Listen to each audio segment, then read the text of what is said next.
is Tuesday, June 22. Welcome to CGN News. A man said to be Jamaican is in police custody in Antigua in connection with the fatal chopping of a 54-year-old government employee. The woman's body was discovered at her house. Her 21-year-old son was also injured. A statement Monday from Antigua Prime Minister Gaston Brown identified the woman as Althea Henry, an employee of the Passport Division. The Passport Division is part of Brown's portfolio. The statement said services at the division have been suspended until Tuesday. Prime Minister Brown said the perpetrator of Henry's murder had reported to the police after fleeing. Media reports have identified him as a Jamaican who in 2017 was charged with the attempted murder of Henry. Police in Guyana say they have detained a 21-year-old man as they probe the alleged abduction of his 17-year-old girlfriend because she refused to delete her Facebook account. Police say the teenager was forcibly removed from her home, stripped naked and locked in a room at his home. Reports are that the suspect visited the teen's home where an argument started over her being on social media. The suspect broke the teen's phone and instructed her to delete her Facebook page. She refused. The teenager reported that the man then placed a knife at her neck and forced her to leave her home. She eventually escaped and reported the ordeal to the police. Cuban health officials say a clinical trial of the COVID-19 vaccination for children is currently underway. The Soberana Pediatrics clinical trial includes in its first and second phase healthy children and adolescents between 3 and 18 years of age and of Cuban nationality. 50 volunteers have been included in the first stage and 300 in the second, CMC has reported.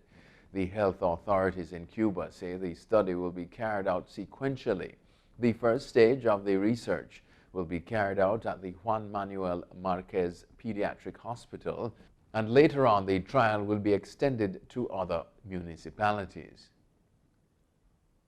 The Ministry of Health says Jamaicans traveling overseas should observe strict safety protocols to prevent importation of the Delta and other highly transmissible variants of the COVID-19 virus. Chief Medical Officer Dr. Jacqueline Bissessar Mackenzie revealed Thursday that preliminary reports coming out of the United Kingdom indicate that the Delta variant is 40% more transmissible. Even more important to prevent importation of these transmissible variants is the maintenance of quarantine protocols for people arriving in Jamaica, the CMO said. She further encouraged Jamaicans to practice COVID-19 safety protocols while traveling overseas, even in countries that do not require maintenance of the precautions. Uber drivers in Jamaica are being warned by the Transport Authority that they will be prosecuted if they are caught operating without the requisite licenses. The Transport Authorities say the vehicles must be licensed to operate as a public passenger vehicle. The driver must also have a PPV license, badge, and requisite insurance. Corporate Communications Manager at the Transport Authority, Petra Keane-Williams, says an unofficial survey involving passengers has revealed that Uber has been using licensed transport operators. She pointed out that the operators themselves will be liable to prosecution and not necessarily Uber. Uber started operating in Kingston and St. Catherine last week. Experts say this year's hurricane season won't be as bad as it was in 2020, but there's a 60% chance the 2021 season, which started June 1, will be above normal. The National Oceanic and Atmospheric Administration is expecting 3 to 5 major hurricanes classified as Category 3, 4, or 5.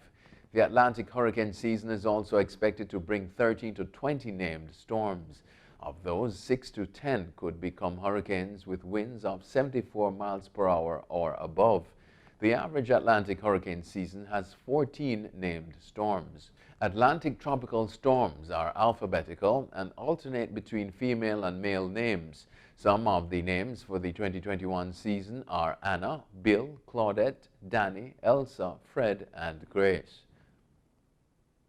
Fully vaccinated Canadian citizens who test negative for COVID-19 will be exempt from 2 weeks of quarantine when returning to the country in early July, officials said on Monday. Canadians and permanent residents who return to Canada will have to be fully vaccinated 14 days or more prior to their arrival. That first stage in loosening the border restrictions begins at 11:59 p.m. Eastern Time on July 5. Those travelers must have 2 doses of a vaccine approved by Canada, provide a negative COVID-19 test, take a test upon arrival, and have a quarantine plan if the test comes back positive. Public Safety Minister Bill Blair says the first phase of easing border measures will continue to restrict entry to Canada for foreign nationals who want to enter for non-essential reasons.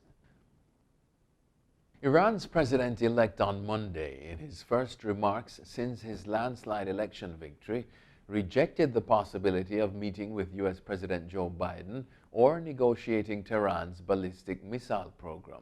Ebrahim Raisi offered a preview of how Iran might deal with the wider world in the next 4 years. The news conference in Tehran also marked the first time Raisi found himself confronted on live television about his role in the 1988 mass execution of political prisoners at the end of the Iran-Iraq War. He offered no specific response, but appeared defiant as he described himself as a defender of human rights.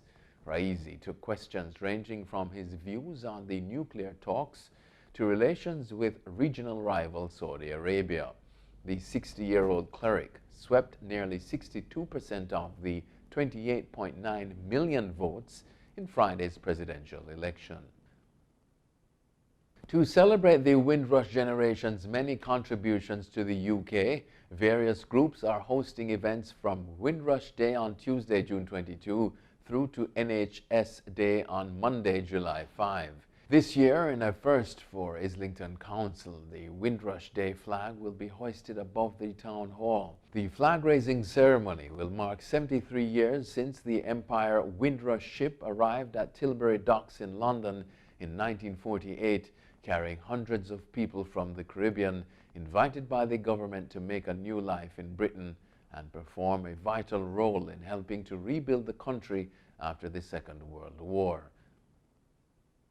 And finally, European soccer's governing body, UEFA, has responded to Cristiano Ronaldo's removal of a Coca-Cola bottle at a Euro 2020 news conference by telling teams they have contractual obligations towards sponsors. Ronaldo moved Coca-Cola bottles as he addressed media on the eve of last Tuesday's opener against Hungary in Budapest. He then held up a bottle of water and said "agua" in Portuguese, making headlines. A day later, France midfielder Paul Pogba, who is Muslim, removed a Heineken beer bottle from in front of him after France's 1-0 win over Germany.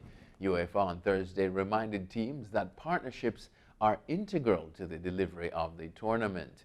UEFA has not taken any disciplinary action against the players and said sanctions would be a matter for federations. Ronaldo, who disapproves of processed foods, has said in interviews that it is important for children to have a healthy diet away from sugars and fats. The 36-year-old father has also expressed his displeasure that his son is a big fan of soda and chips. That's it for CGN News. I'm Scott Wilson. Thanks for watching.